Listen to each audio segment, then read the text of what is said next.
How you doing, everyone? This is Armusik, and this is the Truth About Being an Artist series, Episode 8, A Case for Stubbornness. So it's been a real pleasure for me the last 2 years to do this YouTube channel. Always try to be very, very honest, very practical in my information, and try to relate very useful and good solutions to keep you positive, keep your career advancing, and to help get you back up when things don't work out.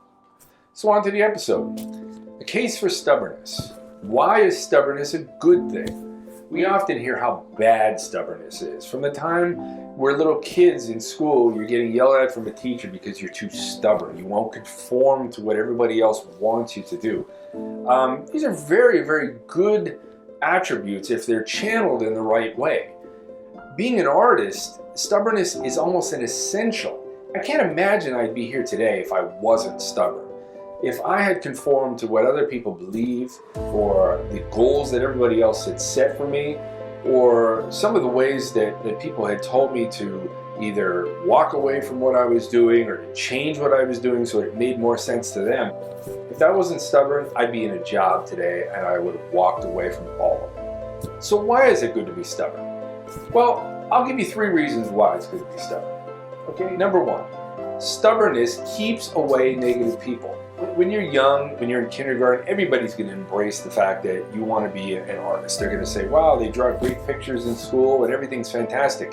But those same people are going to have a very difficult time with you when you hit 18 and you start thinking about college.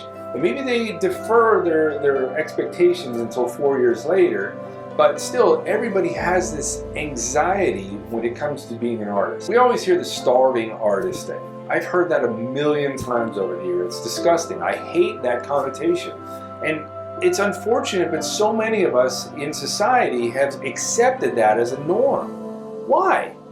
When you look back in history, do you start asking yourself, like, who was the greatest, most responsible accountant? Who was the most amazing lawyer or doctor back then?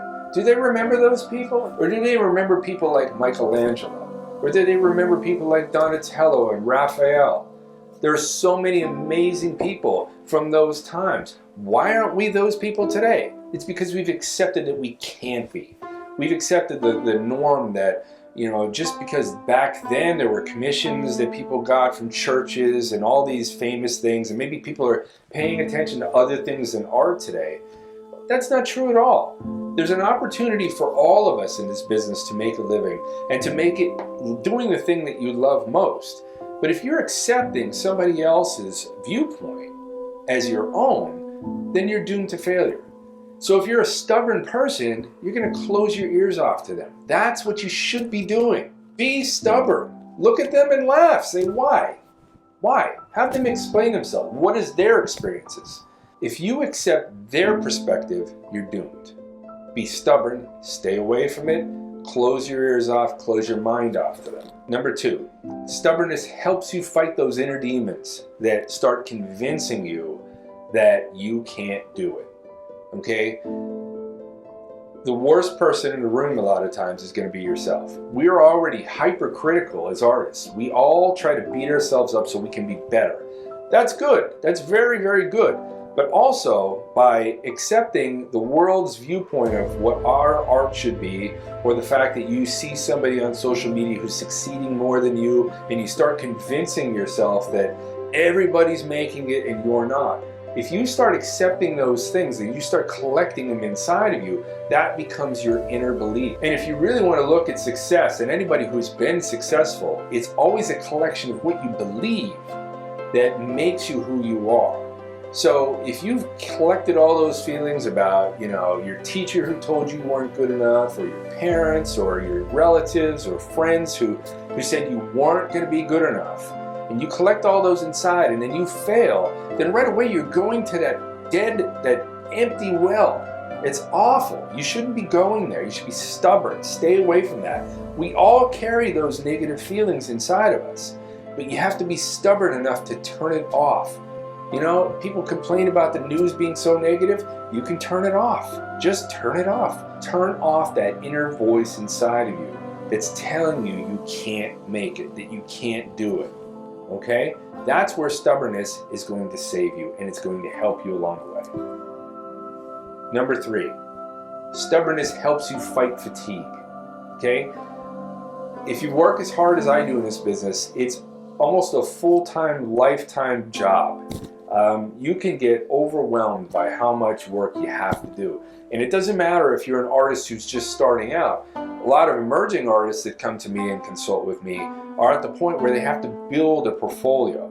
And it can be a very, very soul-crushing endeavor because, you know, here you are, you've painted a couple good paintings, you start feeling like things are working for you, but a gallery's not going to pay attention to you until you times that by 10 or 15 or 20 times as much.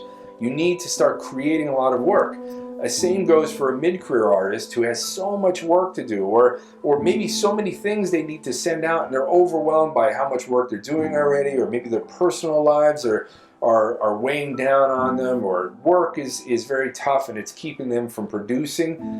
There's a lot of artists I consult with that are at jobs that are trying to get out of those jobs, and they're working all day and they're finding when they come home they're just spent, they're done.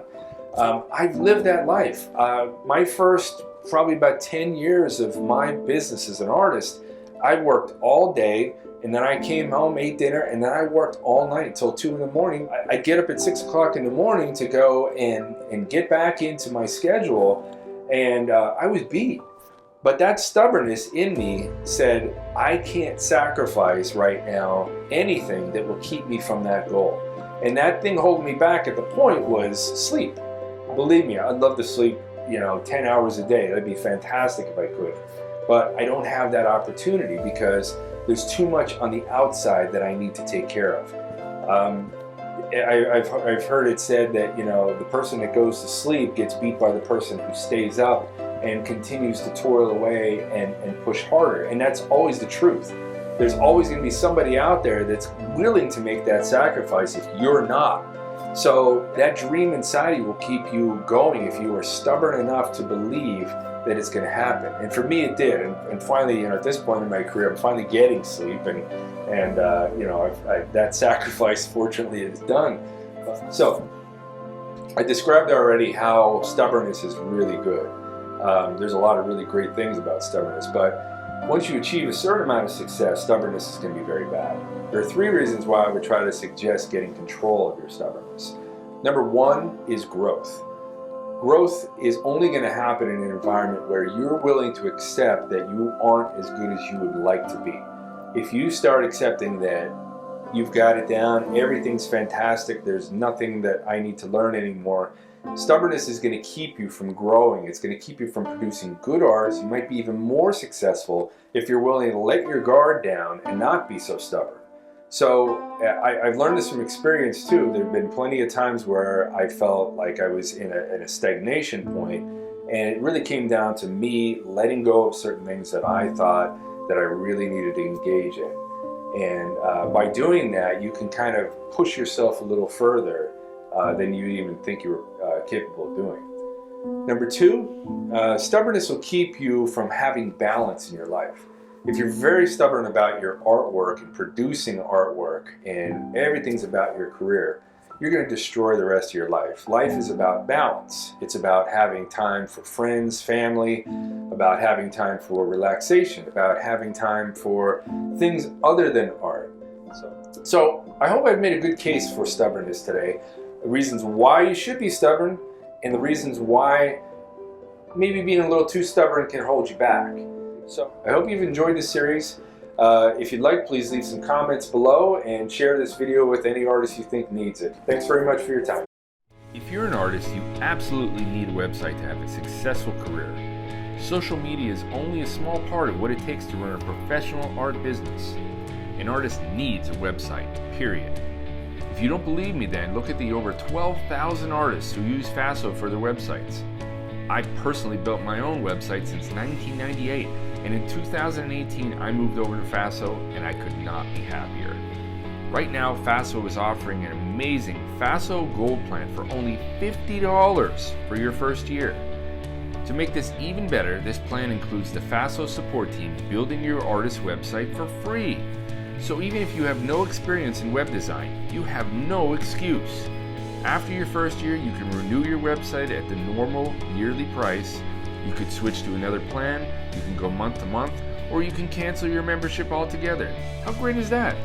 There has never been a better time to get a website you need to succeed. Go where all the successful artists go, and the place that I'm very happy to be. Get your FASO website today. Click the link in the description below to take advantage of this awesome special.